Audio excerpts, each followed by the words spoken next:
É o que me faltava. Vou pedir para tu me defender, que nem o homem do pássaro, aquele, Marília. Bom, vamos lá, então. A gente estava, então, falando exatamente, concluindo que esse é o único vetor, é o único pressuposto que nós temos, né? Que é, então, passível de mensuração. Mas só não é para especular, só quero dizer uma coisa. Vocês Estava terminando de falar da sentença. Você estava falando da estrutura da sentença e chegou na dosimetria. Isso, por que está dando eco, será? Oi, agora acabou. Isso, na dosimetria, né? Aquelas duas opções, era isso, né, Paula? As duas opções que o juiz tem. Ele pode já, que eu não uso esse método, né? Mas a questão é, eu prefiro, né, quando eu fazia isso no tribunal, mas eu faço isso também como promotor, porque eu já digo a pena que eu quero, se o juiz não aplicar, eu posso recorrer. Mas eu acho melhor a gente estabelecer toda a aplicação da pena, agora pensando no concurso para a magistratura, e depois fazer o dispositivo, né? Até porque a gente vai ter que individualizar a pena, que, óbvio, né, na prova para juiz, obviamente, vai ser uma pluralidade de réus e uma montoeira de crimes. É como denúncia lá em Santa Catarina para concurso do MP de Santa Catarina, né? Vocês sabem, tá? Outra coisa que eu queria dizer, vocês já tinham, não é por especulação, só quero saber o seguinte, quem já teve, obviamente, aula de penas, já tinha feito essa abordagem em relação a esse tema da culpabilidade que fundamenta e limita? Eu estou perguntando isso porque os alunos, né, ao longo desses mais de 20 anos que eu dou aula de penas, eles também, na faculdade, nunca tinham tido isso. Mas alguns aqui já fizeram cursinho também. Forma, não. Na verdade, a faculdade pensa muito rápido, assim, sobre esse assunto e logo vai... Não aborda muito aprofundado. Não, eu digo até porque é bom vocês compararem, né? Porque daí vocês têm as duas bagagens, né? Enfim, e aqui, ó, não interessa o tempo que a gente vai demorar, o que interessa é vocês entenderem. Então, esse é o princípio da culpabilidade. Vocês viram como ele é profundo, como ele precisa realmente ser muito bem observado. Não adianta pegar e ficar atacando ali que a culpabilidade é normal à espécie. Isso é também uma cretinice colocar, tá? O Nutt, ele tem um livro muito bom sobre penas. Eu não gosto muito do Nutt, né? Ele escreve de tudo, assim, mas no livro de penas ele fez um livro bom, tá? E ele diz assim que ele não concorda com a pena padrão. 70% das penas no Brasil são fixadas no mínimo legal. Isso é importante também vocês terem presente, principalmente numa prova de tribuna, numa prova oral, entenderam? É muito importante vocês terem essa questão crítica, que hoje, cada vez mais, as bancas examinadoras estão cobrando. Eles não querem mais candidato e candidato decoreba. Certo? Ita leitura, vamos lá, então.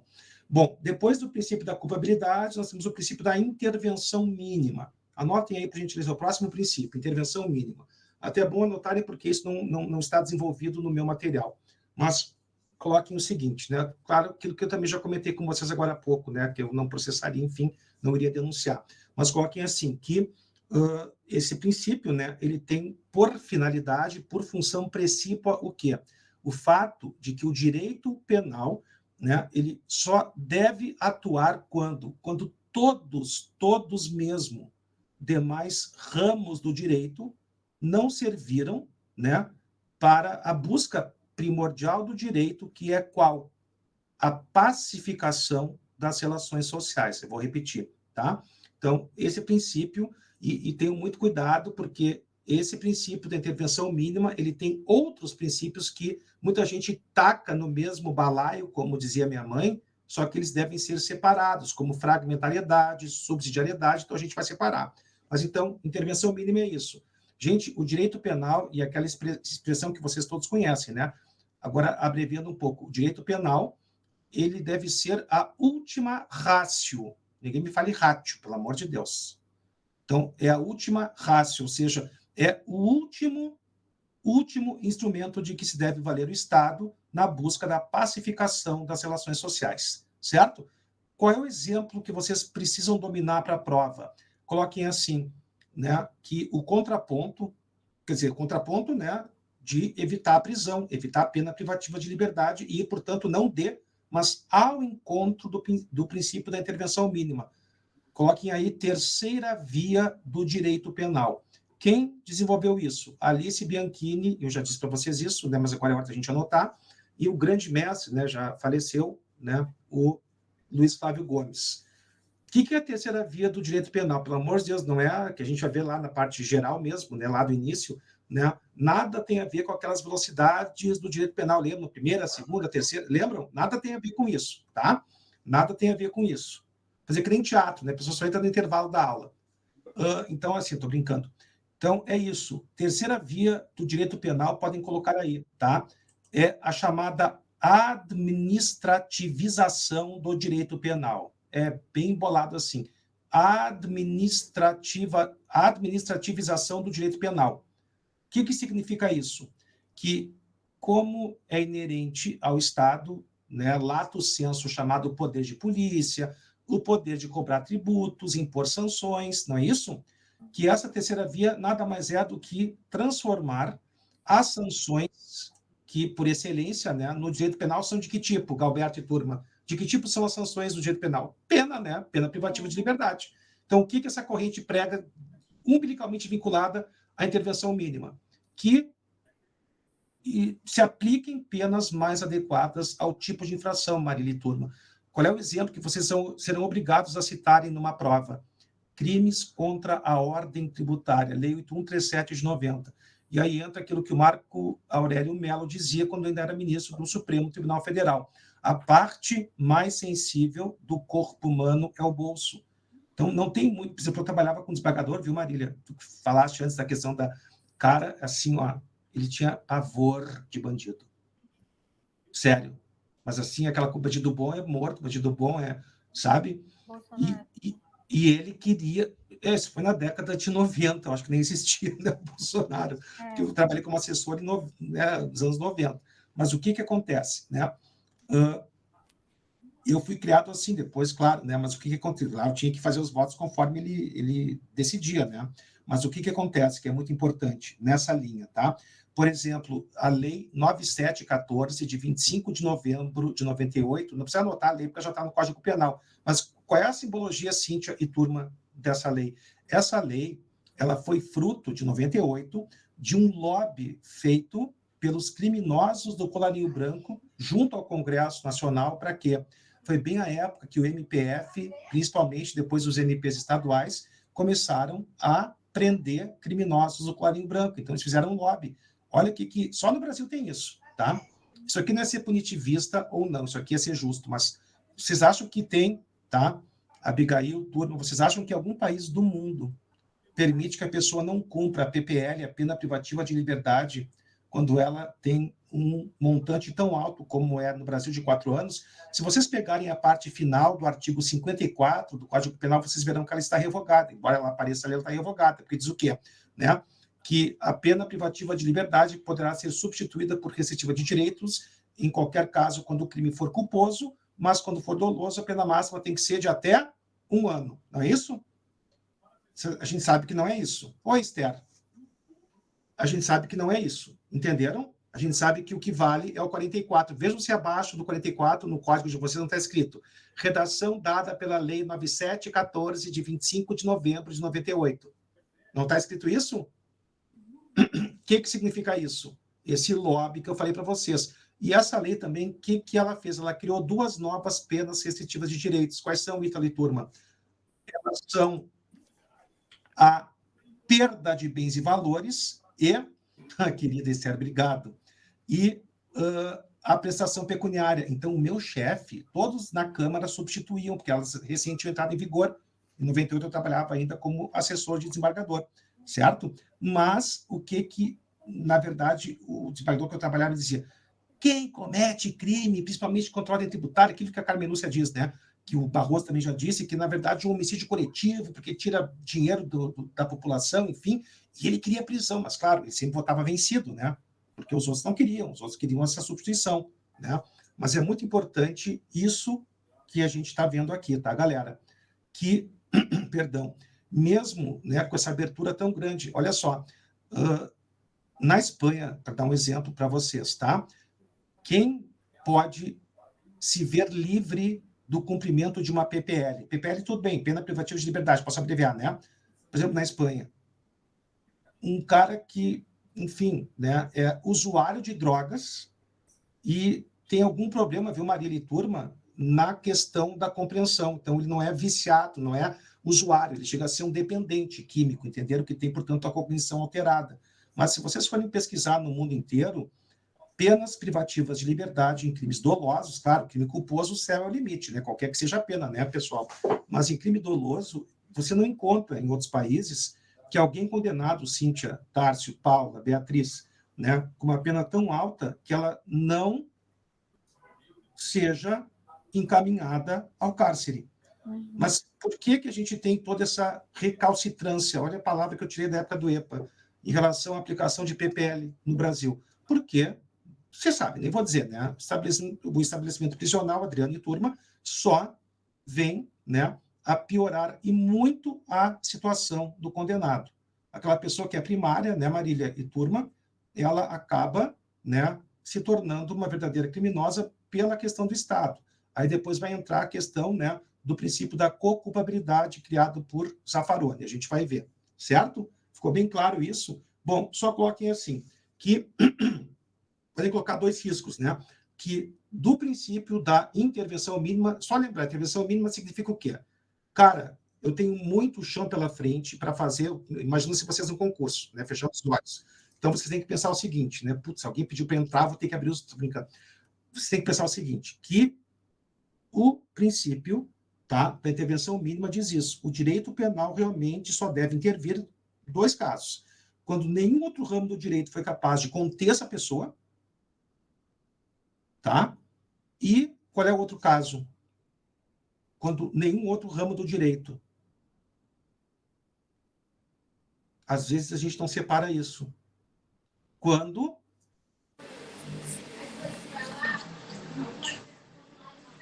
vocês já ouviram falar na banalização do direito penal? Para qualquer coisa você faz uma denúncia e põe a pessoa presa. Isso adianta para quê? Desde quando a prisão cumpre a função da teoria justificacionista relativa no seu viés positivo, que é a ressocialização. O Estado faz isso? Por que a gente tem a súmula vinculante 56 do Supremo Tribunal Federal que diz: quando o Estado não tem vaga em regimes mais brandos, não vai colocar no fechado, né, no regime mais grave, o réu vai para a prisão domiciliar. Então é isso. A intervenção mínima é isso. Porque se você, para qualquer desculpa, qualquer pum que a pessoa der, você vir com o direito penal, o que vai acontecer? Você banaliza o direito penal, e aí, quando realmente ele deve ser usado, ele não é levado a sério. Não sei se eu estou, né, me fazendo claro. Então, é isso que vocês têm que pensar. E assim, ó, a pena restritiva de direitos, que é a primeira opção, ela não deve ser vista como uma impunidade, entenderam? A impunidade é não cumprir a pena, que também acontece muito. Agora, a aplicação de uma pena, seja ela pecuniária, embora seja ridícula, né? Tá, lei de drogas não tanto, mas enfim, é ridícula, mente baixa, né? A própria prestação pecuniária do artigo 45, parágrafos 1º e 2º, né, do Código Penal também são pífias, né? Tipo, vão onerar muito, né, o réu que é pobre, né? E vão acabar sempre, enfim, não fazendo nem cócegas para réu rico. Então, vejam que a gente não está se desgarrando do que aqui, hein? Do princípio que a gente viu no outro link, da culpabilidade. Eu também vou ter que levar em conta o quê? A culpabilidade. Ah, professor, não é verdade. Estou fazendo aqui o advogado do diabo. Abram o artigo 44, inciso 2 do Código Penal. As penas restritivas de direitos, perdão, a pena privativa de liberdade poderá ser substituída pela pena restritiva de direitos, né? Quando se atenderem a alguns requisitos. E o 44, né, do Código Penal, parágrafo 2º, diz justamente isso. Quer dizer, percebam que ele praticamente, né, o 44 do Código Penal, ele reproduz o quê? Ele reproduz o teor quase total do artigo 59. Viram ali? Só um pouquinho. É o inciso 3. O 2 é da reincidência, e só quando for doloso. Vocês viram ali? Eu não tinha dito no outro link que o artigo 59, Ítalo e turma, possui 8 vetoriais e 6 são subjetivas e 2 são objetivas. Perfeito. Olha, deu um branco, professor. Não, seus problemas acabaram. Chegou seu Creyson. Olha só, quantos elementos aqui no inciso 3 do 44 existem? Culpabilidade, antecedentes, conduta social, personalidade do condenado, motivo e circunstâncias. Estão percebendo que são só, Galberto e turma, os requisitos subjetivos? E por que no 44.13 estão somente os requisitos subjetivos? Porque o objetivo está no inciso 1. A pena privativa de liberdade em caso de crime doloso não pode ultrapassar 4 anos. E quando for culposo, né, Marília e turma, o céu é o limite. Embora, né, Ítalo e turma, difícil, né, no Brasil, que alguém que seja condenado a um crime culposo, ou por um crime culposo, a pena seja maior que 4 anos, né, porque crime culposo tem a pena menor. Mas é esse tipo de raciocínio que eu quero sempre desenvolver com vocês. Claro? Tranquilo? Certo? A gente tem que ter mecanismos justamente de, não é fuga, mas é da gente, né, não dar aso, não dar margem para o azar. Certo?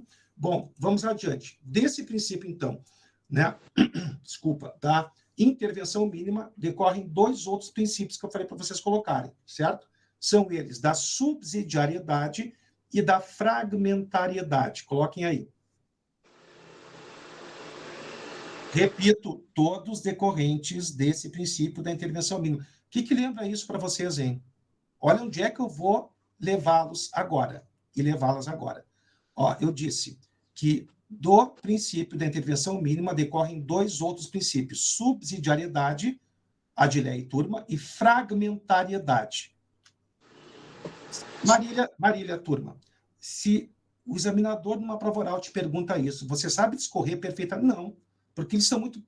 Parecem todos iguais, não parecem? Por isso que eu estou dizendo, onde é que lembra isso? A gente vai ver. E a gente só aprende lendo jurisprudência. O que lembra isso?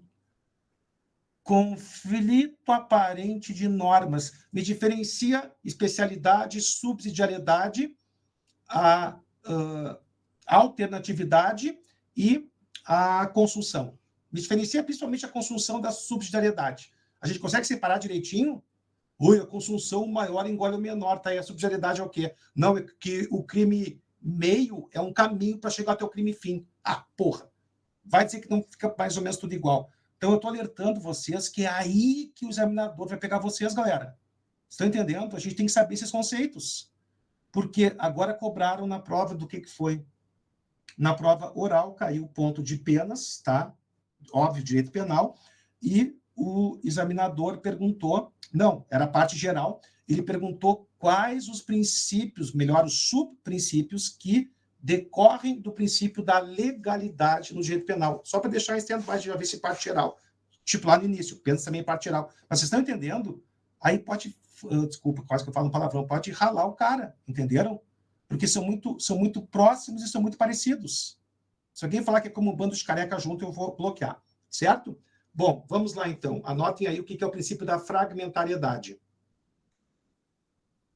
E não adianta, né? Porque toda a doutrina, eu aqui me baseei também na jurisprudência da 5ª turma do STJ, principalmente, eu adoro, né? Maria Tereza de Assis Moura, coloquem assim, tá? Que, em razão da fragmentariedade, o direito penal é a última etapa, direito penal, Galberto e turma, é a última etapa de proteção ao bem jurídico.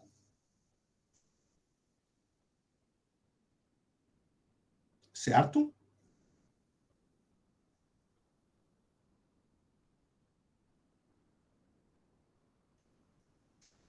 O que é princípio da fragmentariedade? O que é a fragmentariedade às avessas? Bem perguntinha de MP Goiás, MP SC e MP MG. O que é... Vocês já ouviram falar nisso, né? Marília, pelo amor de Deus, me salve, por favor. O que é fragmentariedade às avessas? Tá, olha só, olhem para mim, olha a cara de bunda que eu vou fazer assim, tipo, me pegaram, agora estou ralado. Como é que tu sai de uma dessas? Como é que você sai de uma dessas num concurso? É a mesma coisa que te perguntarem o que é a co-culpabilidade às avessas. Como é que você, tipo, você nunca ouviu, mas como é que você constrói a resposta? Gente, se vocês... Você vai parte do princípio do que é fragmentariedade e tenta voltar. Exatamente. Pessoal, então, que o direito penal é o primeiro caso. Se vocês me jogarem a toalha de primeira, vocês nunca digam que tiveram aula comigo, combinado? Então, assim, o que é a fragmentariedade? É justamente o direito penal sendo, né, o último expediente que o Estado deve lançar na busca da pacificação das relações sociais, já que o homem é um ser gregário, ele vive em sociedade. Então, as avessas ocorrem justamente, olha, o nome como é ridículo, mas olha o exemplo que eu vou dar depois, como fica fácil. A fragmentariedade às avessas significa que depois que alguém foi, eventualmente, não condenado, mas alguém que cometeu um fato típico, ilícito e culpável, tá? A própria sociedade perdeu o interesse de que aquela conduta permanecesse típica. Entenderam? Vou repetir, que vocês parecem que estão olhando para o balão mágico. Super. Vamos lá. A fragmentariedade às avessas é isso. É quando o próprio direito penal perde o interesse na tipificação daquele crime. Agora eu vou cravar. Vocês estão com essa carinha assim, de anjinhos, hoje eu vou cravar vocês.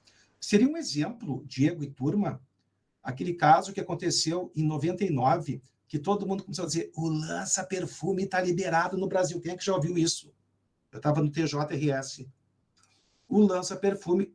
Quem é o professor de parte geral de vocês que não dá esse exemplo que depois ele diz que não é, mas ele diz, isso aconteceu com o lança-perfume. Hein, pessoal? Quem é que já teve esse exemplo em aula? Por que eles dizem isso, Juliana, então, e turma?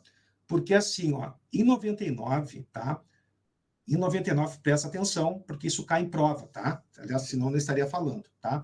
No ano santo de 1999, o diretor da Agência Nacional de Vigilância Sanitária, né, que é quem controla a entrada e saída de drogas naquelas listas, né, de drogas de uso proscrito, que tem que ter receita, entenderam? Aí o que aconteceu, né? Marília, tu que acha, né? Tu dá os melhores exemplos, então presta atenção. Não, mas eu não tive mesmo, não. Meu professor chegava, não dava aula.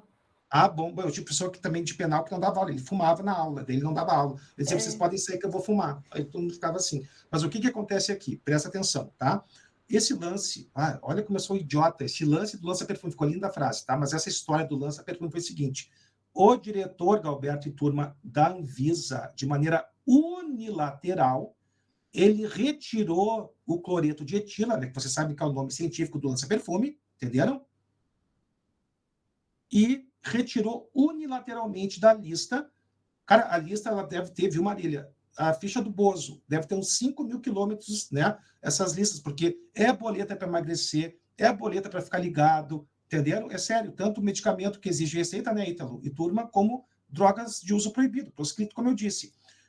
Mas o que acontece? Quem é que já viu denúncia do MP quando é de tráfico de uso hoje? Só que os caras foram um herói, né? Tipo assim, porque ser denunciado por uso, né? Depois da Lei 11.343 de 2006. Mas o que acontece? Eles têm que colocar o elemento normativo do tipo e a norma que complementa, já que a lei de drogas, por excelência, é uma norma penal em branco, lembram? É isso, né?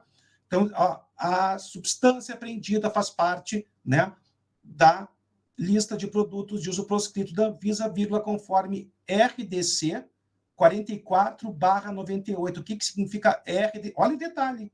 RDC significa resolução, Tarso e turma, resolução da diretoria colegiada. Vamos de novo. Quem é que excluiu o cloreto de etila? A Bia já se deu conta. Pela carinha dela, já vi que ela... O que aconteceu? O presidente da Anvisa, unilateralmente, ele tirou o lança-perfume, descriminalizou o lança-perfume. Entenderam? Mas como, e só assim pode no Brasil, tá?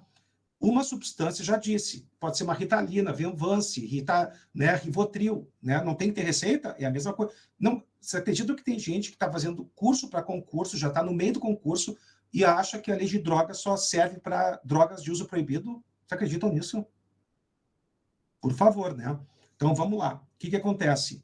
Então, essas substâncias que são o quê? A norma completiva, né, da norma penal em branco, que é a lei de drogas, né? Vai para essa lista. Elas só podem entrar ou sair da lista quando o colegiado da Anvisa assim dispuser. O que eu disse para vocês agora há pouco? Que o presidente da Anvisa unilateralmente tirou o cloreto de etila. Então, houve, sim, uma abolitio criminis muito temporária. E só para que casos? Para quem cometeu alguma conduta, né, da lei de drogas vinculada ao cloreto de etila. Porque quem já tinha cometido, quando não havia essa resolução, os processos foram retomados. Mas não é esse o caso. Eu só quis dar esse caso porque ele é interessante e cai na prova. O exemplo clássico é, né, enfim, né, não é mais típico desde 2005 o crime de adultério. Isso é, viu, Marília e turma, a chamada fragmentariedade às avessas. Entenderam? Ou seja, a conduta ela sempre foi típica, mas o próprio direito penal, porque assim, ó, quando a gente fala em princípio, né, da intervenção mínima, a gente está falando do quê? Do juiz, cara. A gente está falando de um promotor que sai para separar o joio do trigo, que não sai para ir denunciando que nem um maluco toda e qualquer conduta, entenderam? E que realmente não são todas as condutas que devem ficar ao abrigo do direito penal. Por que uma mãe que furtou 4 miojos quando deu aí há 3 anos, eu acho, na pandemia, por que essa mãe teve que só no STJ, o STF, conseguir um habeas corpus para trancar ação penal, cara? Quem é que tem interesse em criminalizar uma mãe que furta 4 miojos? Não era nem aquela maior, era aquela da Mônica, que custa 1 pila. Você está entendendo? É não banalizar o direito penal. Entendeu? Só que na prova a gente vai ter que saber tudo bem direitinho. Então, essa Professor, mas a aplicabilidade desse princípio, ela também é utilizada na criação das normas, né? Claro, já vamos chegar lá. Quem, é Cíntia que está falando? Gabriela. Desculpa, querida, que eu estou já meio... Não, tudo bem. É porque o senhor falou que cabe ao juiz, aí me perdi variamente, eu tinha visto que se aplica na criação também, né? Que é onde está mais banalizado hoje, né?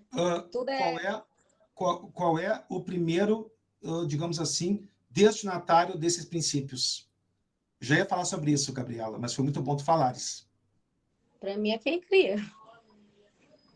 É interessado, eu já ia falar isso, é interessado ao legislador. Controle discricionário de promotor, de juiz. Então, aproveitem essa questão bem interessante e muito inteligente que a Gabriela falou, que esses princípios também são destinados, sim, a quem? Ao legislador. Gente, quem é que cria um tipo penal incriminador e uma pena? Quem é que cria? Não é o juiz, não é o promotor, não é o delegado, não é o defensor público, é o Congresso Nacional. E olha como é interessante, e daí vem uma pergunta, viu, Gabriela? Olha como é importante vocês falarem. Já vou ler o que a Beatriz escreveu ali, que eu acho que é uma pergunta, já vou abordar isso, mas vamos lá. O que lembra isso para vocês? Que no Brasil tem muito direito penal de emergência. O que é isso? Mínimo tem a ver com isso. Eu falei que eu queria fazer um link. Aquilo que a Gabriela, com muita propriedade, falou, nos leva a isso, ao direito penal de emergência. Pode dar certo, só dá merda. O que é direito penal de emergência? O Brasil começou a ter crimes assim, tá? Estão entendendo? Aí o que eles fazem? Eles recrudescem a pena do crime já existente ou criam novos tipos penais incriminadores e fazem o quê? Cara, tacam uma pena lá no céu, entenderam? Pessoal, vocês não façam essa cara de tipo de paisagem, de samambaia. Vocês já ouviram falar, isso cai em prova no chamado direito, não é direito penal do inimigo, é direito, não é Guita Jacobs, é direito penal de emergência. O que é direito penal de emergência? E por isso que você tem que participar, só consigo falar porque a Gabriela interveio com muita propriedade. O que é isso? Direito penal de emergência. Qual foi o caso, aquele que teve? Teve vários, mas assim, ó, toda vez que várias criminosas começam a serem reiteradas, tem que aumentar a pena. Cara, o cara que disse que tem que aumentar a pena devia, sei lá. Bom, nem vou falar porque pode ser preso. Quem é que ia falar? Não, eu ia falar que um dos exemplos que eu me lembro das aulas lá de penal é algum caso que teve em São Paulo com relação a matarem um golfinho, criaram uma lei com relação a crime contra mamíferos aquáticos, uma coisa bem bizarra, assim. Muito bem lembrado, eu não sabia disso, mas tipo, eu estaria abrangido. Eu lembro também. Se fosse uma lei contra a baleia, estou brincando, mas eu seria só para ficar bem claro para mim. Não, exatamente, obrigado pelo exemplo, Adriano, exatamente isso. Houve uma matança, uma mortandade de golfinhos e criaram uma lei específica para golfinho, é isso? Exatamente, foi algo relacionado assim, foi midiático. Isso aí sempre começa na mídia. Eu dei uma olhada no Google para ver de quando foi isso, mas foi um exemplo clássico, assim, quer dizer, já tem uma série de leis ambientais, etc., mas era muito específica para os golfinhos. Exato. E aí, cara, que bom que tu falaste, o cara com todo respeito, olha como é importante vocês participarem. São os exemplos do homem, do passarinho, da Marília, né? do que o Adriano falou, e todos vocês, que vocês não vão esquecer da matéria, entenderam? Gente, já vou dar a palavra para a Bia, tá? Gente, uma das formas mais eficazes, eficientes da gente lembrar das matérias Rita Turma, Gabriel, na prova, são os exemplos. E outra, lá pelas tantas, quem já fez prova oral vai confirmar, você expõe a matéria meio de maneira teórica, e o que o examinador faz? Por favor, o senhor pode dar um exemplo, hein? Então, a gente tem que saber. Fala, Bia. Acho que outro exemplo é o induzimento, instigação ao suicídio, que teve aquela vez da baleia azul. Exatamente. Da baleia azul, né? Uma coisa assim. Exatamente.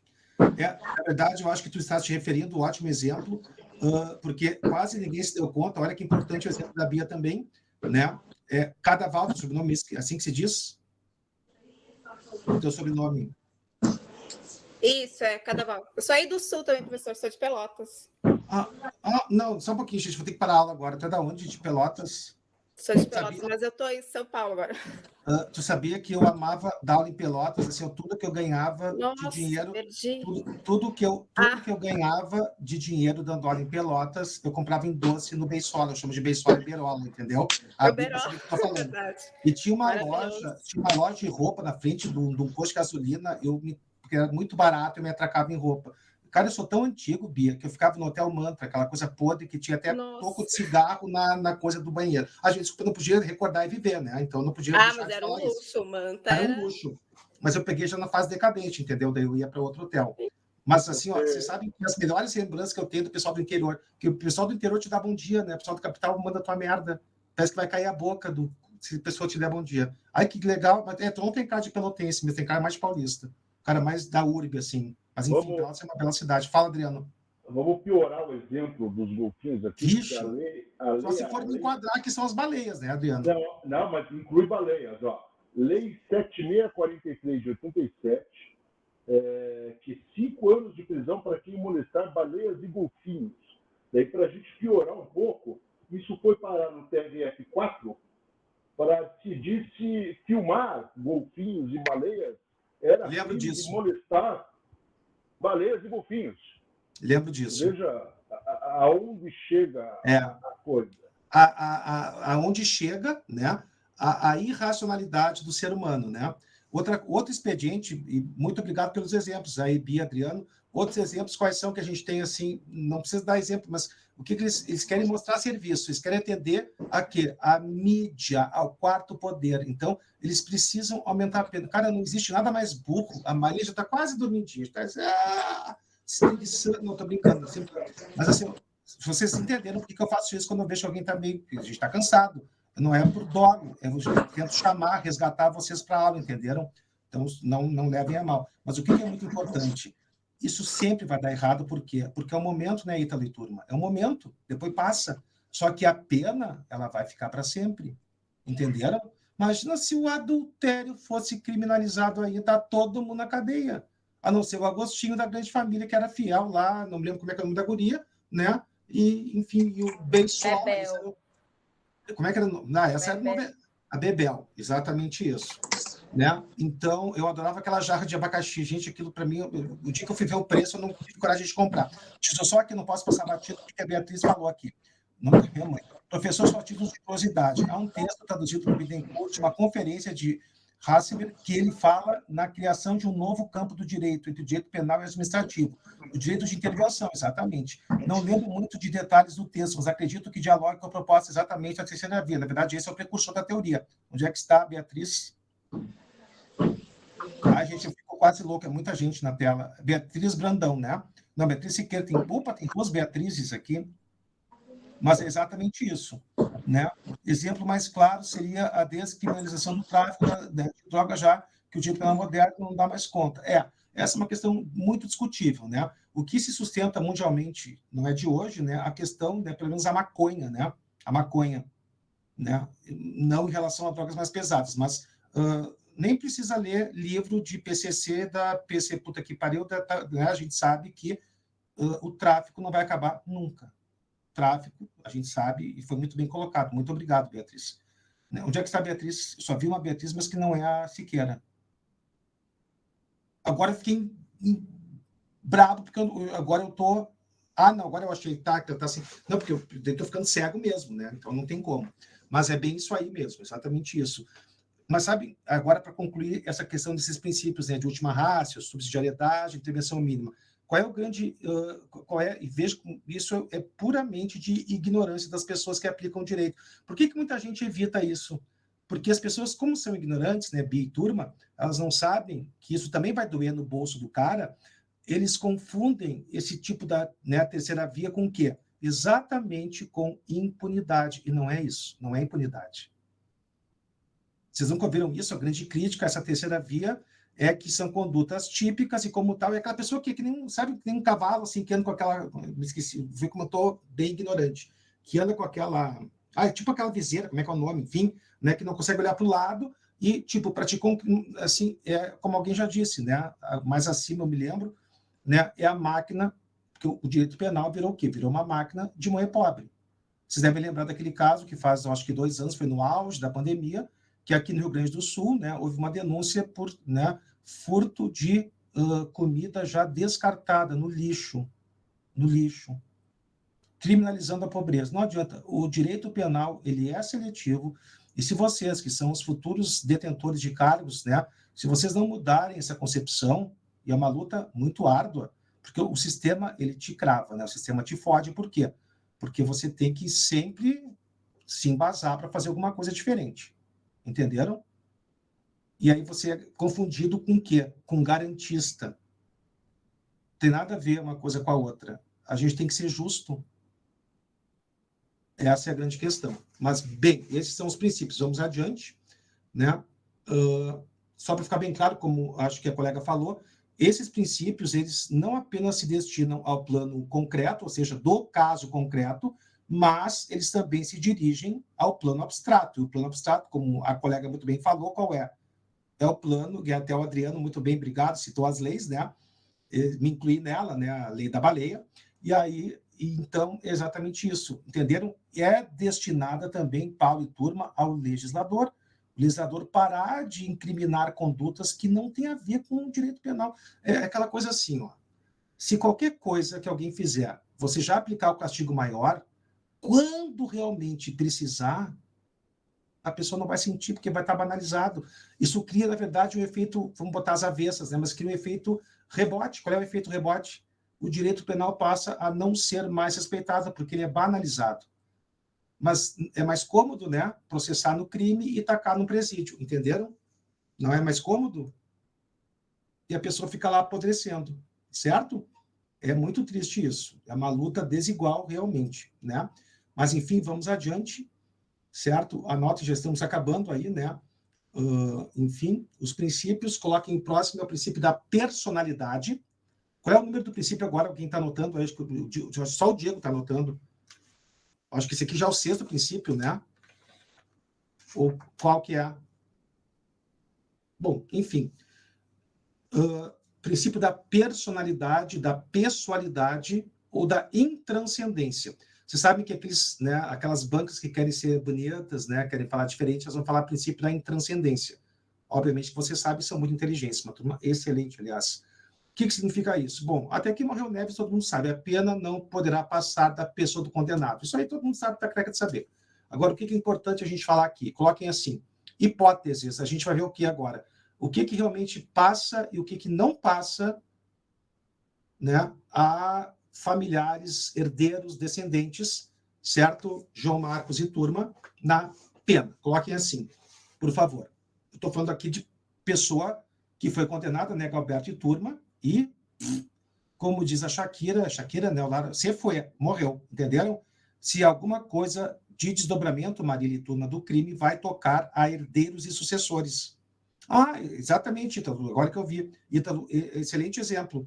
O artigo 5.4 e o alfabeto inteiro da Carolina Dickmann. Se fosse eu, por exemplo, que tivesse me flagrado de nude, além de ser visão do inferno, não ia ter porra nenhuma de pena. Ia ter outra... Exatamente, ó. No máximo ia ser uma contravenção penal. O delito anão, como já perguntou em São Paulo.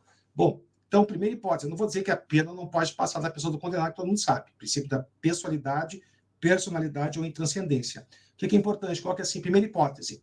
Pode colocar uma cruz. Eu sempre colocava uma cruz assim no quadro, né? Que o cara morreu. Tá? Aí vocês colocam o seguinte: pena restritiva de direitos de caráter pecuniário. Quais são as penas restritivas de direitos que têm caráter pecuniário? Basicamente são, como diria um amigo meu que fala muito bem inglês, once twice, né? Só são duas. A PP, que é a prestação pecuniária, e a perda de bens e valores, não é isso? Então, a pergunta é essa. Por que eu estou fazendo essa pergunta? Bittencourt, Boschi e Zaffaroni sustentam o seguinte: quem não paga, presta atenção, pena de multa. A pena de multa impaga, ela pode ser convertida em pena privativa de liberdade? Não. Agora, isso que eu vou dizer, nesse momento, é só para uma prova da Defensoria Pública, entenderam? E pior assim, ó, eu sou promotor, mas não sou idiota, eles estão certos. Gente, os fundamentos, a gênese de uma pena de prestação pecuniária, que é restritiva, todo mundo acompanhando? E uma perda de bens e valor, cara, não adianta. Tudo bem que são espécies, né, Marília e turma, de PRDs. Mas, cara, elas não são iguais a uma pena de multa. Tu não está mexendo no bolso da criatura? E alguém que não paga pena de multa pode ser presa? Então, assim, ó, é isso que chateia muita gente. Isso não quer dizer que eu sou garantista. Isso quer dizer o seguinte, que institutos que têm uma gênese, um fundamento idêntico, devem ter um tratamento idêntico. Não é isso? Então, vamos lá. Coloquem assim, PRDs, né? Gente, eu tenho trauma de abreviar PRD e PPE. Já contei essa história para vocês bem ligeirinho. Já contei? Tá. Na Escola do Ministério Público, né, aqui em Porto Alegre, né, eu peço sempre 4 ou 5 aulas. E na primeira aula que eu comecei a ver Marília dizer, né, as espécies de pena privativa de liberdade, restritiva de direitos, ainda fiz uma cena, né? Esse pessoal carismático, né? Eu não vou ficar toda hora dizendo pena privativa de liberdade, pena restritiva de direito. Aí eu disse na hora, eu disse assim, gente, então posso falar PPL e PRD? Pode, professor, acredito que eu fiquei com trauma disso. Na última aula, uma criatura me disse assim, professor, que porra é essa? Que PPL e PRD? Não, ainda bem que a turma foi para cima da guria, né? Isso que eu tinha explicado. Então, vocês podem ver que eu vou, mesmo tendo dito isso, eu ainda vou ver o Gabriel e tudo, ainda vou, de vez em quando, falar por extenso. Mas vamos lá. Pena restritiva de direitos, podem colocar daí 2 tracinhos, colocar aí PP, né, que é a prestação pecuniária. Onde é que está prevista a prestação pecuniária que veio com essa lei de 98? Já está no Código Penal. Ela está prevista, né, Gabriel e turma, no artigo 45, parágrafos 1º e 2º. Ela é uma pena de multa. Ela consiste no pagamento, tá? Que, né, pode ser endereçado à vítima e já vai descontar, jura, né, que réu paga indenização para a vítima, que já vai descontar, né, Ítalo e turma, de eventual ação civil de reparação do dano, ou, se não forem coincidentes os beneficiários, claro, vai pagar para um e vai pagar para outro. Mas, enfim, né, é uma pena interessante. Interessante porra nenhuma. Por quê? Porque para o réu pobre, ela pode ser fixada, Pedro e turma, num patamar muito alto e o cara não vai poder pagar. O que eu dizia, o que vocês muito bem disseram na questão da transação penal? Cara, você tem que fazer uma transação penal vendo a pessoa na sua frente. Tipo, chega um cara, coitado, todo mal vestido, todo susto, a gente nem para comprar uns... Quer dizer, vou aplicar uma pena, isso não é justiça, cara. Entenderam? Então, a gente tem que ter... Então, essa é a grande falha do legislador. Parece um bicho preguiça. A pena, ela fica muito alta para o réu pobre, que é a maioria, né, direito penal, que morre pobre, mas ela não faz nem cócegas no pé do réu rico, porque o valor é muito limitado, Marília. Entenderam? Por isso que entra a importância da terceira via do direito penal. Na verdade, ela é uma bosta, entenderam? Desculpa falar, tá? Ela é um horror, porque não... a pena, ela não precisa ser alta, ela tem que ser sentida pela pessoa. É como uma indenização, assim, ó, qualquer pessoa que hoje escreva, né, por mais que tenhamos doutrinadores, julgadores que tenham escrito muito bem sobre dano moral é uma coisa que vai ter, né, belicosidade até a gente morrer. Por quê? Porque a pessoa que paga, ela diz que vai pagar muito. E a pessoa que recebe, para ela, dependendo do dano, sempre vai ser muito pouco. Entenderam? Então, é a mesma coisa que acontece aqui. Então, essa discussão é um pouco inócua, né? É um pouco besta, mas claro que não é. A gente está vendo porque cai no concurso, tá? e a outra é a do 45, parágrafo 3º. Essa, Adriano, lembra das baleias, tá? Porque é uma inutilidade na potência 1000. Perda de bens e valores. Galera, pelo amor de Deus, 45, parágrafo 3º. Não precisa abrir que eu vou ler para vocês. O que diz o artigo 91, inciso 1 do Código Penal? São efeitos automáticos da sentença penal condenatória. Inciso 1. Vou falar de propósito para ver se vocês acordam. A perca de todos os bens utilizados, né, Paula, como provento do crime ou que configuram um crime, né, por si só, são perdidos. Cara, o que o Bittencourt e o Rui Rosado diziam? O Rui Rosado, que faleceu, dizia, mas o Bittencourt ainda diz que essa pena nunca deve ser utilizada isoladamente. Por quê? Porque já é uma obrigação natural, automática. O juiz não precisa fundamentar a perda de todo o lucro auferido com a prática do crime. Lembram disso? Então, é uma pena inócua. Mas o que eu quero saber aqui no princípio, como a gente sempre aborda a mais, né? O que eu quero saber aqui? Caso o réu não pague, calma que não é bem, mas eu quero expandir tudo. Caso o réu não pague a PP e a PBV, a prestação pecuniária e a perda de bens e valores. Caso ele não pague, ele volta a cumprir pena privativa de liberdade, a discussão que eu estava travando com vocês, ou a pena é convertida em privativa de liberdade, como é comum a todo mundo que não cumpre pena restritiva de direitos. Assim, a prova de MP, prova de magistratura, tá? Obviamente, olha para mim, é a incidência do artigo 44, parágrafo 4º do Código Penal, que diz o quê? Vou ler para vocês, diz assim: em caso de descumprimento injustificado da restrição imposta, certo? A pena restritiva de direitos será convertida em privativa de liberdade, respeitando o saldo mínimo, né, de 30 dias de reclusão ou detenção. Antes dessa lei, o cara perdia tudo. Tipo, podia faltar Marília um dia para ele cumprir a PRD. Era como o Sursi, lembra? Ele perdia tudo. Agora não, é só o que falta, entenderam? Então vai ter o mesmo tratamento, certo? Entendeste, Marília? Turma? Mas o que você vai... É bem desproporcional, né? Assim, tipo, você não seria condenado a uma PPL, aí porque você descumpriu, você vai... Não, justamente o quê? Você teve a PPL substituída por PRD, ok? E não há distinção do tipo de PRD que é ou não convertido em PPL em caso de descumprimento. É aí que está a questão. Agora eu fiquei na dúvida, não há distinção, porque a tradicional multa, se eu não me engano, ela não gerava. Você ficava devendo, não posso pagar. Exatamente. Exatamente. Mas não gerava a liberdade. Isso, mas a outra, sim. Sim, aí que eu quero chegar. Não, por isso, a gente está confuso, por quê? Porque isso dependendo... não entendi muito bem também. Oi, desculpa, eu levei um susto agora. Quem falou? Não, essa também é minha dúvida, Cíntia. Tá, Cíntia, Adriano, vou explicar, tá? Novamente. Presta atenção, tá? Ah, não, gente, a gente está pobre, eu também estou pobre. Se eu chamar, termina em 10 minutos. Rapidinho vou explicar para vocês, tá? Vamos lá. Que não se repita isso. Presta atenção, tá? A grande discussão, Adriano, Cíntia e turma, é essa.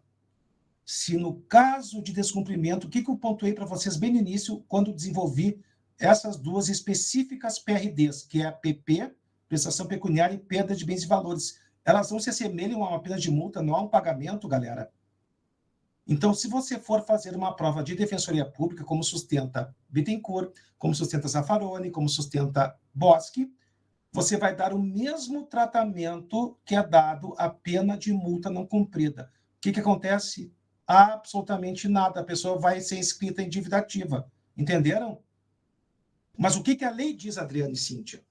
Olha só, o 44, parágrafo 4º do Código Penal, é muito claro, dizendo, que eu li para vocês, que em caso de descumprimento injustificado de uma PRD, e preste atenção, galera, o parágrafo 4º do artigo 44 do Código Penal fez alguma ressalva em relação a 5 espécies de PRDs, tipo que essas duas, caso não cumpridas, não poderiam ser convertidas em PPL.